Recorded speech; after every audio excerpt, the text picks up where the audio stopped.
नमस्कार दोस्तों, मैं उपेम पांडे और आपका अपने यूट्यूब चैनल सागर कैरियर एकेडमी में स्वागत है।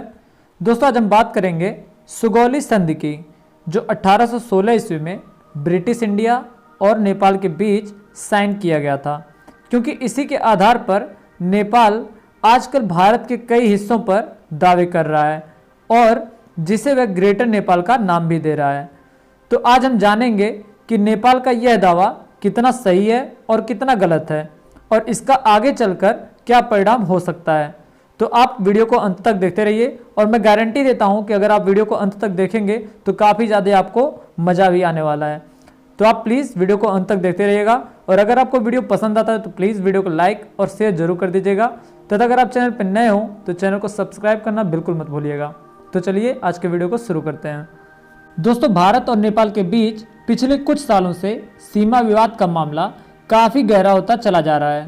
पहले नेपाल भारत के काला पानी, लिपू लेक और लिम्पियाधुरा पर क्लेम करता था, मगर अब वह भारत के कई बड़े हिस्सों पर जैसे देहरादून, नैनीताल, हिमाचल प्रदेश के कुछ क्षेत्र तथा यूपी, बिहार और शिमला के कई बड़े हिस्सों को वह अपना बता रहा है, जिसके लिए वह सुगौली संधि की बात भी करता है। तो चलिए आज हम जान लेते हैं कि सुगौली संधि है क्या, जो नेपाल बार बार उसको रटता रहता है।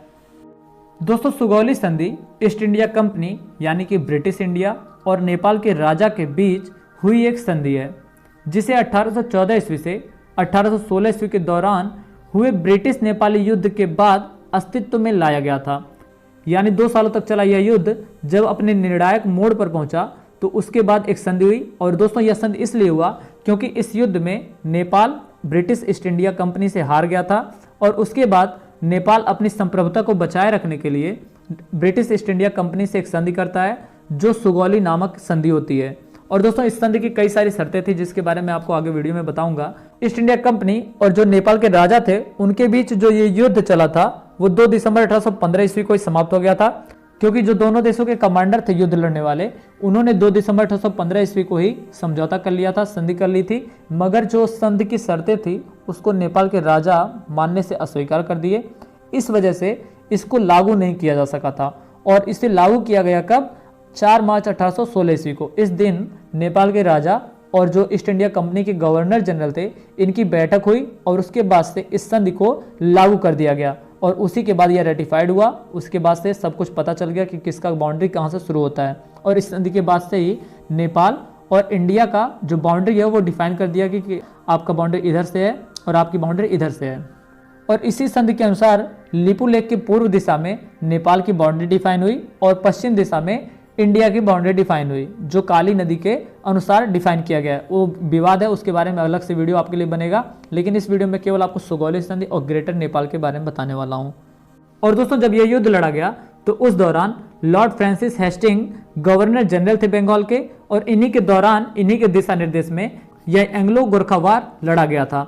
और दोस्तों, इस संधि पर नेपाल की ओर से राजगुरु गजराज मिश्र ने सिग्नेचर किया था, जिनके सहायक चंद्रशेखर उपाध्याय थे, और कंपनी की ओर से लेफ्टिनेंट कर्नल पेरिस ब्रैडशॉ ने हस्ताक्षर किया था। उसके बाद से 4 मार्च 1816 ईस्वी को राजाओं और गवर्नर हेस्टिंग के बीच आपस में समझौता हुआ और उस दिन से ही इसको, यानी जो ये संधि थी, उसको माना जाने लगा। दोस्तों, जब एंग्लो नेपाल वार लड़ा गया तो उस दौरान जो वहाँ के डी फैक्टो रूलर थे वो थे भीमसेन थापा। भीमसेन थापा काफ़ी ज़्यादा बहादुर शासक थे, जिनका कार्यकाल था 1806 से 1837 ईस्वी। इन्होंने अपने कार्यकाल के दौरान काफ़ी ज़्यादा अपने नेपाल के क्षेत्र को बहुत बढ़ा लिया था और वैसे दोस्तों ये बाद में जाकर के प्रधानमंत्री भी बने। लेकिन दोस्तों, ये राजा नहीं थे। राजा जो थे वो थे गिरवान युद्ध विक्रम शाही। लेकिन दोस्तों, ये केवल मात्र 16 साल के थे, इसलिए इनको राजा मानना ठीक नहीं रहेगा। लेकिन जो शासन कर रहे थे वो थे भीमसेन थापा और इन्हीं की बदौलत नेपाल ने, आजकल का जो नेपाल है वो काफ़ी छोटा है, लेकिन उस टाइम का जो नेपाल था वो काफ़ी ज़्यादा बड़ा हो गया था और इन्हीं के कार्यकाल में यह नेपाल काफ़ी ज़्यादा विकसित हो चुका था। और जो इनका 1806 से 1813 तक का कार्यकाल था, इस दौरान इन्होंने काफ़ी ज़्यादा क्षेत्रों को अपने अंदर कब्जे में कर लिया।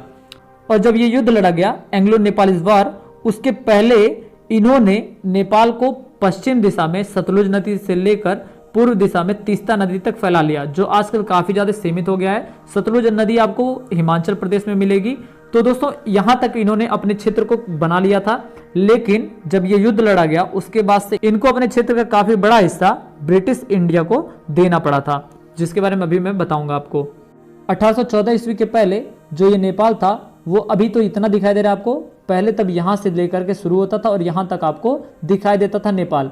जो आज का ये क्षेत्र है उत्तराखंड में आता है और कुछ हिमाचल प्रदेश में, इधर हिमाचल प्रदेश में आता है और ये सिक्किम में आपका आता है। तो पहले ये क्षेत्र भी नेपाल के पास आ गया था और उसके पहले अगर हम इतिहास देखें तो उसके पहले भी ये नेपाल के पास नहीं था, भारत के ही कुछ राजाओं के पास था। जो छोटे छोटे क्षेत्र थे उन क्षेत्रों में जो राजा हुआ करते थे उनके पास ये क्षेत्र हुआ करता था, मगर युद्ध के बाद वो क्षेत्र इन्होंने जीत लिया था, क्योंकि विक्रम शाही थापा काफ़ी ज़्यादा बहादुर थे और इनके पहले जो राजा थे उन्होंने भी इस क्षेत्र को जीता था।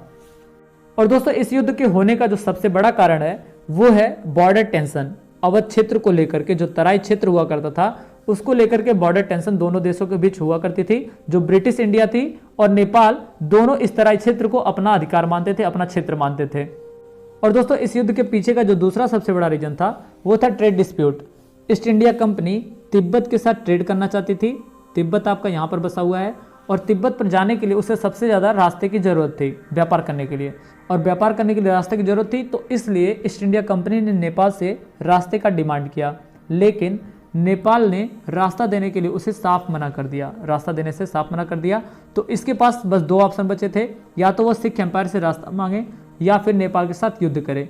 तो सिख एम्पायर से भी रास्ता मांगने के लिए उसे सिख एम्पायर से लड़ाई करना पड़ता, और सिख एम्पायर से लड़ाई करना इतना आसान नहीं था। तो इसलिए ईस्ट इंडिया कंपनी ने नेपाल से लड़ाई करने के लिए प्लान बनाया। चूंकि अवध का क्षेत्र पहले से डिस्प्यूटेड था और जो ब्रिटिश इंडिया और नेपाल दोनों उस पर अधिकार जमाते थे, इसलिए इसने अवध का नाम आगे लाया और अवध की वजह से इसने नेपाल से लड़ाई करना शुरू कर दिया। चूंकि नेपाल भी उस समय काफ़ी मजबूत था और जो वहाँ के सैनिक थे, गोरखा सैनिक, वो काफ़ी ज़्यादा बहादुरी से लड़ते थे और उन्हें एक्सपीरियंस था पहाड़ी क्षेत्रों में लड़ने का। मगर जो ईस्ट इंडिया कंपनी के सैनिक थे उनको केवल मैदानी क्षेत्रों में लड़ने का अभ्यास था, पहाड़ी क्षेत्रों में लड़ने का अभ्यास नहीं था। तो उनसे जंग करने के लिए, गोरखा सैनिकों से जंग करने के लिए काफ़ी ज़्यादा इनको नाको चने चबाने पड़े। लेकिन फाइनली नेपाल हार गया, क्योंकि ईस्ट इंडिया कंपनी के पास काफ़ी ज़्यादा आधुनिक हथियार थे। इसकी वजह से नेपाल को हार का मुंह देखना पड़ा। तो नेपाल के पास अब इस टाइम केवल दो ऑप्शन थे।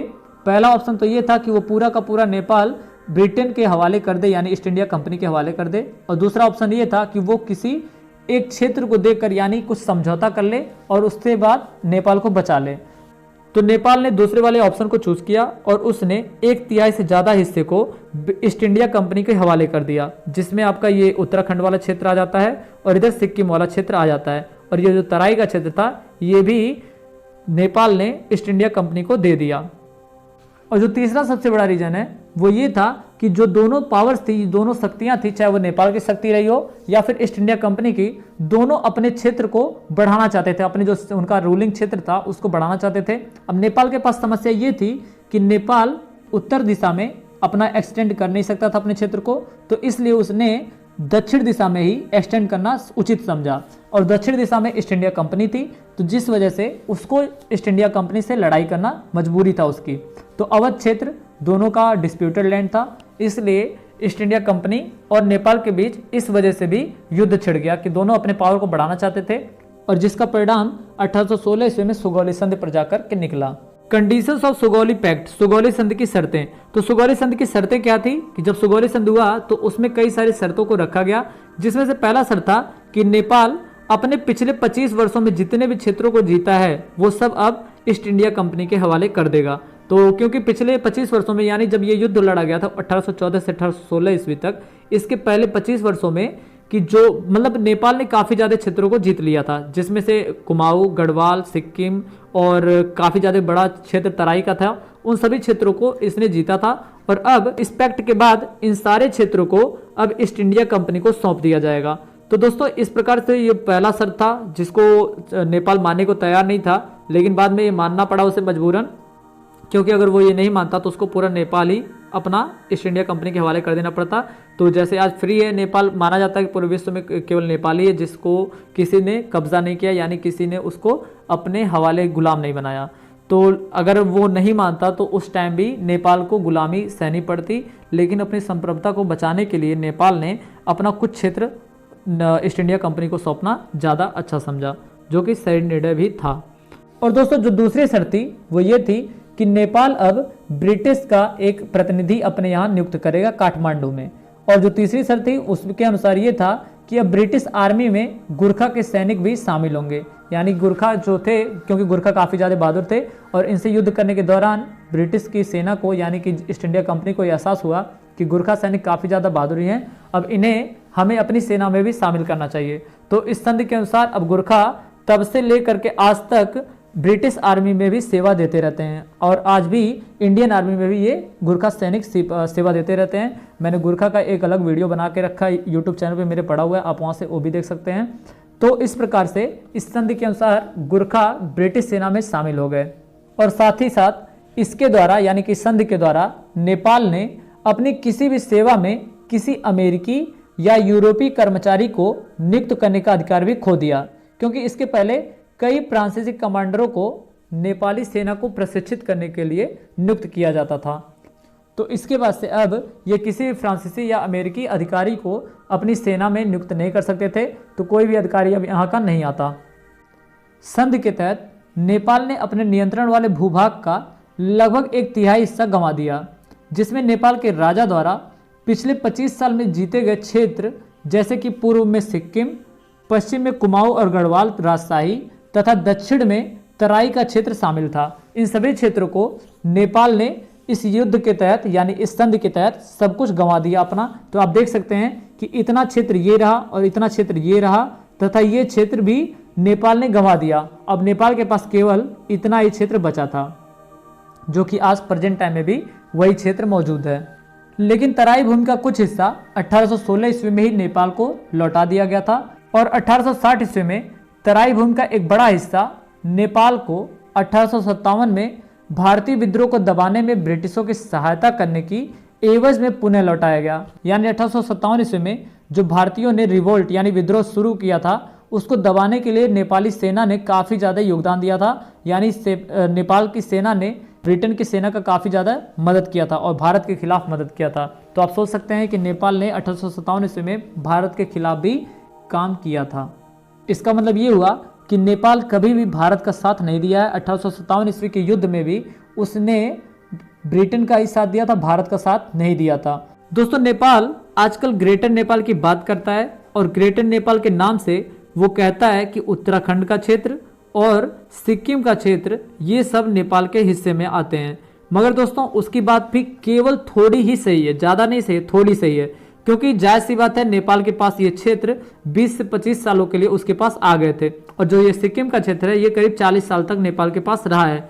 लेकिन उसके पहले भी ये भारतीय राजाओं के पास हुआ करता था, जो युद्ध में वो राजा लोग हार गए थे और उसके बाद से ये सारा क्षेत्र नेपाल के पास चला गया था। In the same way Nepal भी ये सारा क्षेत्र ब्रिटिश इंडिया से हार गया और ब्रिटिश इंडिया को इसे सौंपना पड़ा।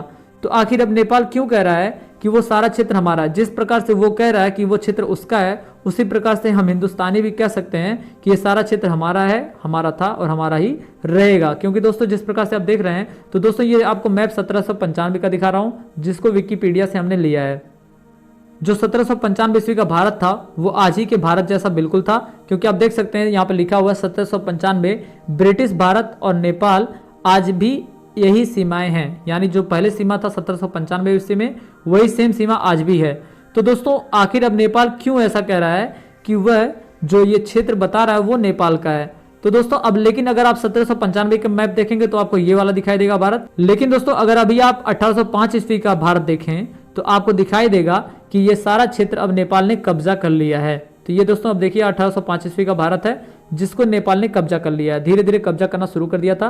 पहले वो क्षेत्र आपको दिखाई देता था यहाँ से दिखाई देता था यहाँ तक, और ये अब क्षेत्र फिर इधर बढ़ गया सिक्किम की तरफ, और इधर ये कुमाऊं और गढ़वाल वाले क्षेत्र फिर से नेपाल के पास आ गए हैं। तो मतलब कि 1795 ईस्वी में नेपाल के पास ये सारे क्षेत्र नहीं थे, लेकिन 1795 के बाद धीरे धीरे करके 1805 ईस्वी तक या और 1814 ईस्वी तक नेपाल ने सारा क्षेत्र जीत लिया था और वो सारे क्षेत्र अब नेपाल के पास में चले आए थे। मगर 1816 ईस्वी की संधि के बाद फिर ये सारे क्षेत्र नेपाल हार गया और इसे ईस्ट इंडिया कंपनी यानी कि ब्रिटिश इंडिया को सौंप देना पड़ा।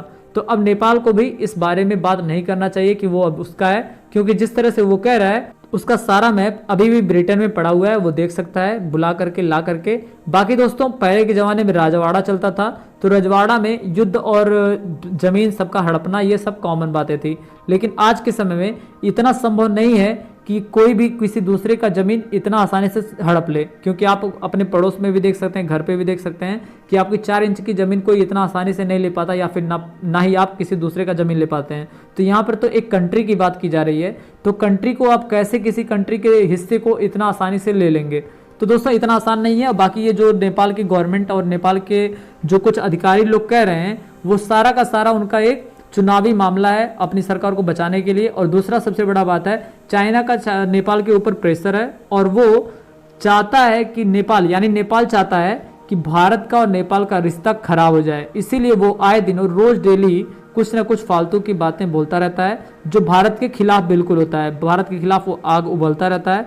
तो इसलिए मैं कह रहा हूँ कि ये केवल और केवल नेपाल की तरफ से भारत के साथ संबंधों को खराब करने का एक नतीजा है। इसलिए हम सभी भारतीयों को और नेपाल वासियों को दोनों को समझना चाहिए कि ये केवल और केवल भड़काया जा रहा है हिंदुस्तानियों को और नेपालियों को एक दूसरे के प्रति। क्योंकि जो मैप है ये साफ आपको दिखाई दे रहा है, यहाँ पे आपको दिख जाएगा कि कुछ समय के लिए नेपाल के पास ये सारे क्षेत्र थे और कुछ उसके पहले भारत के पास ही थे। मगर मैं उसकी भी बात नहीं कर रहा हूँ, लेकिन अभी प्रेजेंट टाइम में जो जैसे है उसको उसी प्रकार से रहने दिया जाए, क्योंकि ऐसा करने से केवल हम सबका आपस में ही नुकसान होगा। तो इसलिए मैं कहता हूँ कि आप सभी लोग प्यार से रहिए, जैसे जिस प्रकार से पहले रहते थे वैसे आज भी रहिए। तो दोस्तों ये था हमारे वीडियो का एंड पॉइंट। अगर आपको वीडियो पसंद आया तो प्लीज़ वीडियो को लाइक और शेयर जरूर कर दीजिएगा। और अगर आपके माइंड में कुछ भी ऐसा सजेशन है जो आप हमें देना चाहते हैं, तो आप हमें कमेंट बॉक्स में कमेंट करके जरूर बताइएगा। और आप इस वीडियो को देखने से आपको क्या लगता है उसके बारे में भी आप कमेंट बॉक्स में जरूर बताइएगा। तो मिलते हैं दोस्तों हम आपको अगले वीडियो में, तब तक के लिए जय हिंद, वंदे मातरम।